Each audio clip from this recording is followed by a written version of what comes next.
مومنو، جب تم آپس میں کسی میعاد معین کے لیے قرض کا معاملہ کرنے لگو تو اس کو لکھ لیا کرو، اور لکھنے والا تم میں کسی کا نقصان نہ کرے بلکہ انصاف سے لکھے۔ نیز لکھنے والا جیسا خدا نے اسے سکھایا ہے لکھنے سے انکار بھی نہ کرے،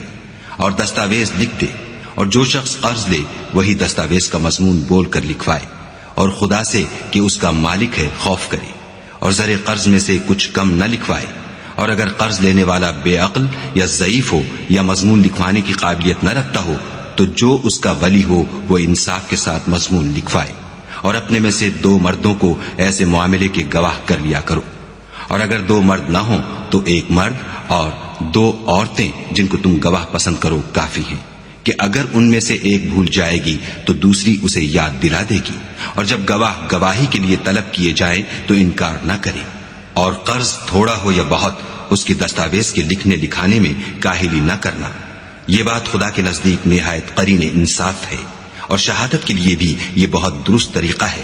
اس سے تم کو کسی طرح کا شک و شبہ بھی نہیں پڑے گا۔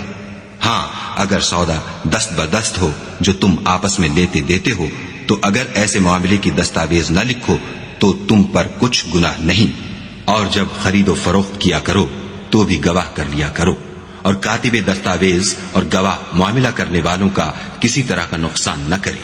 اگر تم لوگ ایسا کرو تو یہ تمہارے لیے گناہ کی بات ہے، اور خدا سے ڈرو اور دیکھو کہ وہ تم کو کیسی مفید باتیں سکھاتا ہے، اور خدا ہر چیز سے واقف ہے۔ اور اگر تم سفر پر ہو اور دستاویز لکھنے والا نہ مل سکے تو کوئی چیز رہن باقبضہ رکھ کر قرض لے لو،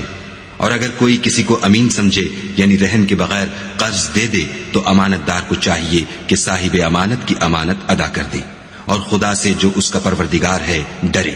اور دیکھنا، شہادت کو مت چھپانا، جو اس کو چھپائے گا وہ دل کا گناہگار ہوگا،